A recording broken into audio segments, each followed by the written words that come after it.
आज हम जयशंकर प्रसाद द्वारा रचित कविता देवसेना का गीत को पढ़ेंगे। यह कविता उनके प्रसिद्ध ऐतिहासिक नाटक स्कंदगुप्त से ली गई है। पहले कविता के प्रथम छंद का वाचन करते हैं।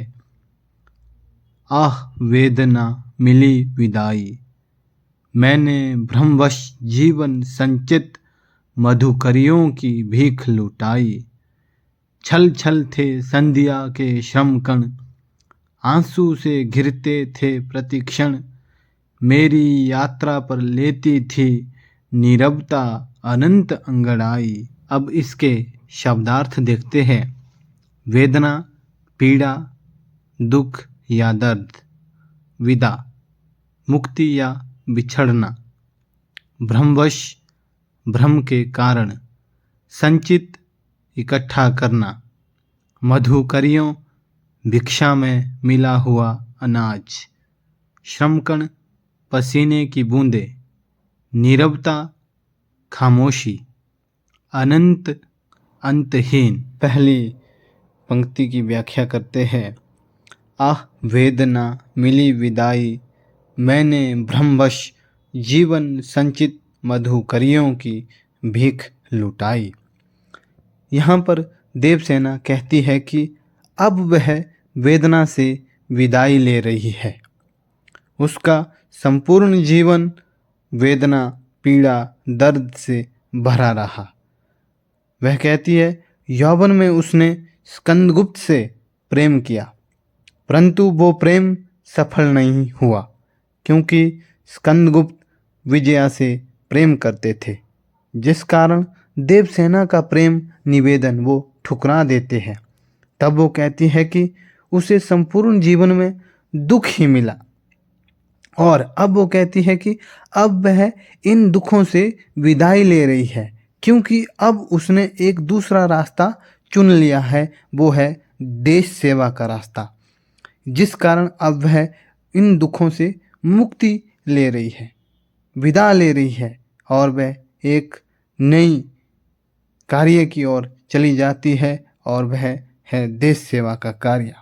बाकी सारे कार्य उसके सामने छोटे पड़ जाते हैं। वो प्रेम जो वह स्कंदगुप्त से करती है वो भी अब छोटा पड़ जाता है। उसके सामने एक बड़ा लक्ष्य आता है, वो है देश सेवा का। अगली पंक्ति की व्याख्या। मैंने भ्रमवश जीवन संचित मधुकरियों की भीख लुटाई। देवसेना कहती है कि मैंने युवावस्था में भ्रम में पड़कर जीवन भर की इच्छाओं को पालकर भिक्षा में ही लुटा दिया। अर्थात यौवन अवस्था में जब मैंने स्कंदगुप्त से प्रेम किया, तब उन्होंने मेरे प्रेम को ठुकरा दिया। उसी समय को याद करके वह कहती है कि मैंने उस समय प्रेम के भ्रम के वश में पड़कर अपने पूरे जीवन की सभी अभिलाषाओं रूपी भिक्षा को लुटा दिया। भावार्थ यह है कि उसके सारे सपने टूट गए हैं, अब उसके पास कुछ भी नहीं बचा है। जब स्कंदगुप्त ने उसके प्रेम निवेदन को ठुकरा दिया है, तो तब उसके जीवन में अब कुछ भी नहीं रहा है। देवसेना यह कहती है। अगली पंक्तियों की व्याख्या। छल छल थे संध्या के श्रम कण, आंसू से घिरते थे प्रतिक्षण। मेरी यात्रा पर लेती थी नीरवता अनंत अंगड़ाई। अब देवसेना कहती है कि उसके दुख से दुखी होकर शाम भी मानो आंसू बहा रही है। अर्थात अपने जीवन में आने वाले संघर्षों से लड़ते लड़ते अब मैं थक गई हूँ और अत्यंत दुखी हो गई हूँ, जिसके कारण हर पल मेरी आंखों से आंसू बह रहे हैं। मेरी इस जीवन रूपी यात्रा में मेरा एकमात्र साथी सिर्फ अकेलापन और सूनापन ही रहा है। मेरे जीवन में सन्नाटा ही अंगड़ाई ले रहा है। इस पद्यांश के विशेष है, यहाँ देवसेना के जीवन में अकेलेपन तथा उदासी का चित्रण हुआ है। भाषा तत्सम शब्दावली प्रधान हिंदी है। कविता में संगीतात्मकता और प्रसाद गुण हैं। मधुकरियों की भीख में रूपक आंसू से घिरते थे, प्रतिक्षण में उपमा लेती थी नीरवता अनंत अंगड़ाई में, मानवीकरण अलंकार है। वियोग श्रृंगार रस का वर्णन हुआ है, मुक्त छंद की रचना है। अगले पद्यांश का वाचन करते हैं।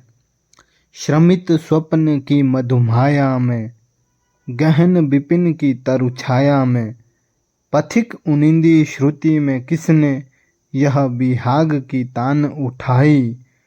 लगी सतृष्ण दीठ थी सबकी, रही बचाए फिरती कब की, मेरी आशा आह बावली तूने खो दी सकल कमाई। अगली पंक्ति की व्याख्या करते हैं। श्रमित स्वप्न की मधुमाया में, गहन विपिन की तरु छाया में, पथिक उनिंदी श्रुति में किसने यह विहाग की तान उठाई। यहाँ पर देवसेना कहती है कि जिस प्रकार एक थका हुआ यात्री अपनी यात्रा के दौरान किसी घने जंगल में वृक्षों के नीचे उनकी छाया में बैठ जाता है और वह मानो मधुर स्वप्न में हो, उसी बीच कोई राग उसे सुनाया जाए, राग भी कैसा, जो कि दुख से भरा हुआ हो, तो यह स्वाभाविक ही है कि वह यात्री दुखी होगा, क्योंकि उसके आनंद में जो है बाधा उत्पन्न हुई है। इसका दूसरा अर्थ यह है कि देवसेना कहती है कि विहाग की तान है, अर्थात प्रेम का जो गीत है जो कि स्कंदगुप्त लेकर आते हैं, अब उसके लिए वह व्यर्थ है, उसे वह स्वीकार नहीं करती है। अगली पंक्ति की व्याख्या। लगी सतृष्ण दीठ थी सबकी, रही बचाए फिरती कब की, मेरी आशा आह भावली तूने खो दी सकल कमाई। आगे देवसेना कहती है कि युवावस्था में मैं सबकी तृष्णा भरी अर्थात प्यासी नजरें मेरे ऊपर रहती थी, परंतु स्कंदगुप्त के प्रेम में पड़कर स्वयं को उन सब की नज़रों से बचाने की कोशिश करती रहती थी, लेकिन अपनी पागल आशा के कारण मैं अपने जीवन की पूंजी और अपनी सारी कमाई को बचा ना सकी, अर्थात मुझे अपने प्रेम के बदले सुख नहीं मिला। वह अपनी आशा को बावली कहती है, क्योंकि आशा को बावला या बावली कहना यहाँ पर इसलिए बताया गया है कि आशा कभी हार नहीं मानती है, वह कभी तर्क से काम नहीं लेती है, उसे उम्मीद होती है कि कभी ना कभी स्कंदगुप्त उसके जीवन में आएंगे, पर ऐसा नहीं होता है। यही उम्मीद के सारे, इसी उम्मीद के सारे वे अपना जीवन जी रही थी कि स्कंदगुप्त उसके जीवन में आएंगे, पर स्कंदगुप्त उस समय आते हैं जबकि वो जीवन के अंतिम क्षणों में अपना जीवन जी रही होती है, और साथ ही साथ उसने एक बहुत बड़ा उद्देश्य उसके जीवन में आता है, वो एक नया लक्ष्य लेकर अपना जीवन जीती है, वो है राष्ट्र सेवा का। अगले पद्यांश का वाचन करते हैं। चढ़कर मेरे जीवन रथ पर, प्रलय चल रहा अपने पथ पर, मैंने निज दुर्बल पद बल पर, उससे हारी होड़ लगाई। लौटा लो यह अपनी थाथी, मेरी करुणा हा खाती, विश्व ना संभलेगी यह मुझसे, इससे मन की लाज गवाई। कठिन शब्दों के अर्थ देखिए। जीवन रथ, जीवन रूपी रथ, प्रलय विनाश, पथ रास्ता, निज अपना, दुर्बल कमजोर, होड़ मुकाबला, थाथी अमानत या द्रोहर, लाज लज्जा। अगले पद्यांश की व्याख्या है। चढ़कर मेरे जीवन रथ पर, प्रलय चल रहा अपने पथ पर, मैंने निज दुर्बल पद बल पर, उससे हारी होड़ लगाई। देवसेना कहती है कि मेरे जीवन रूपी रथ पर सवार होकर प्रलय अपने रास्ते पर चल रहा है। मैं अपने कमज़ोर पैरों के बल पर उस प्रलय से ऐसी होड़ या मुकाबला कर रही हूँ जिसमें मेरी हार निश्चित है। मैं व्यर्थ ही प्रलय से मुकाबला कर रही हूँ। मुझे पता है कि मैं प्रलय को पराजित नहीं कर सकती। प्रलय का एक यहाँ पर दूसरा मतलब यह भी है कि उसे स्कंदगुप्त द्वारा अस्वीकार करना। अगली पंक्तियों की व्याख्या। लौटा लो यह अपनी थाथी, मेरी करुणा हा खाती। विश्व न संभलेगी या मुझसे, इससे मन की लाज गवाई। अत्यंत हताश, निराश और विवश होकर देवसेना कहती है कि हे ईश्वर, तुम अपनी इस जीवन रूपी धरोहर को वापिस ले लो, क्योंकि यह मुझसे संभाले नहीं जा रही है। इसी कारण मैंने अपने जीवन की लज्जा को गंवाया है। कहने का भाव है कि देवसेना अपने जीवन के संघर्षों से निराश हो चुकी है, क्योंकि उसका पूरा जीवन दुख में ही रहा है। देवसेना कहती है, यह जो धरोहर है प्रेम की तुम्हारी, यह नहीं संभालेगी वह। इसलिए मैं अपने मन की लज्जा खोकर कहती हूँ कि तुम वापस चले जाओ। निष्कर्ष। भले ही देवसेना को प्रेम में असफलता मिलती है, फिर भी वह हार नहीं मानती है।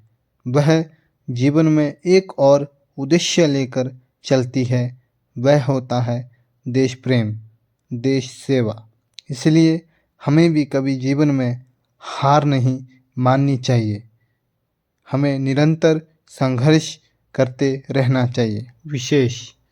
देवसेना के दुख और निराशा का वर्णन हुआ है। भाषा तत्सम प्रधान हिंदी है। वियोग श्रृंगार रस का वर्णन हुआ है। मुक्त छंद की रचना है।